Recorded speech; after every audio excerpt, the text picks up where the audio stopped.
Magandang gabi guys. Overtime tayo ngayon guys. May gagawin tayong automatic na washing machine. Ang tatak nito is Fuji Denso guys. 10.5.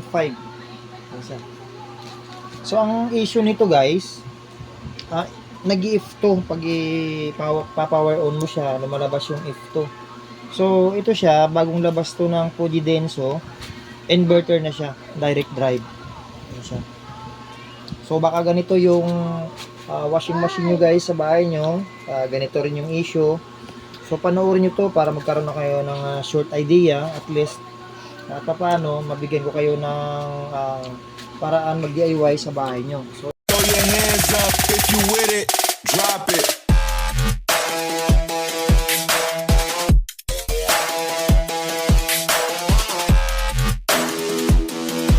Ito guys, pag power on mo nito guys is yan, wala pa siya makikita. Pero pag i-start mo na siya, lalabas dyan guys, may error code siya na if to guys. Yan. So hindi siya iikot yung makina kasi may if to error. Kahit sa spin dry, yan, spin dry natin siya. Then start.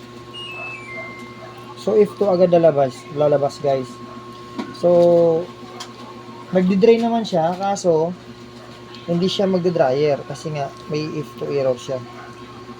So ang problema nito guys is doon sa lower part, yung sa connection ng wire. According sa manual nito, connection ng wirings doon sa inverter, lost connection siya. So, itatry natin guys doon sa baba, linisin yung pinaka-connection niya. Try muna natin to.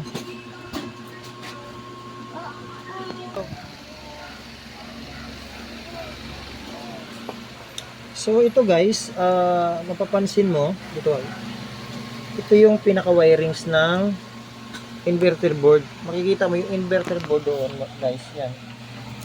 Medyo hindi arang kita pero madilim yan siya. Yan siya yung inverter board.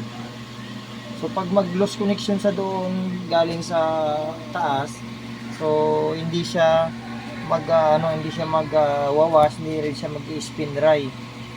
So ang connection nito is ito, pataas. Ito siya.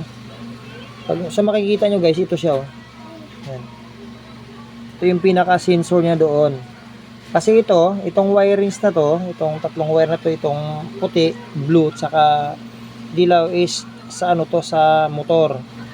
Yan, sa motor to, mapapansin nyo ito. Kahit baybayin natin to, ito siya. Ito yung pinaka motor niya, ito. Yan siya. Yan. Tapos, ito naman, ito yung power supply niya. Itong itong blue na to, power supply to papunta dun sa inverter board natin. Plus itong isa, ganito rin siya, line 1 line 2. Ito siya, makikita nyo doon pag bubuksan nyo yung board na yon. So ang gagawin natin guys is ito yung pinaka sensor nya, ito. So gagawin natin, kakalasin na natin to, itong isa pa. Tigas.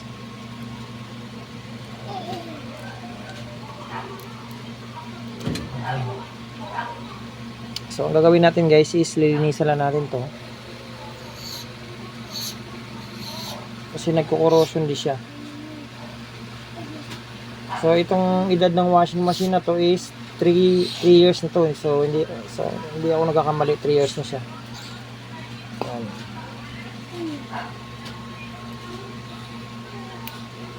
Then ito, lilinisin din natin to. At hindi siya mag-loss connection. Yan. So mapapansin niyo guys, itong sakit na to, yan, medyo maitim na siya. Yan, natin yung camera. Yan, medyo maitim na siya. Medyo may part na siya na medyo sunog. Nalilinisin natin to. So isa pa.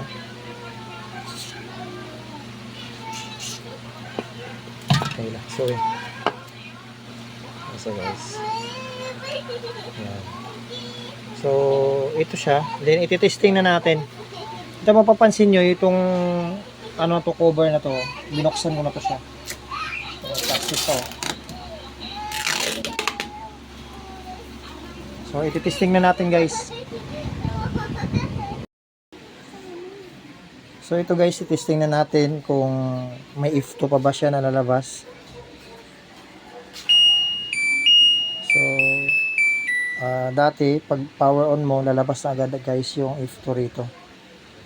So, itatry natin siya mag-spin kung mag-spin na siya. Kasi pag i-spin natin, may if to siyang lalabas. So, ngayon mapapansin nyo, wala na guys. Yan. So, wala na siyang if to. So, ano na natin kung iikot yung pinaka ano yan, dryer sa tab.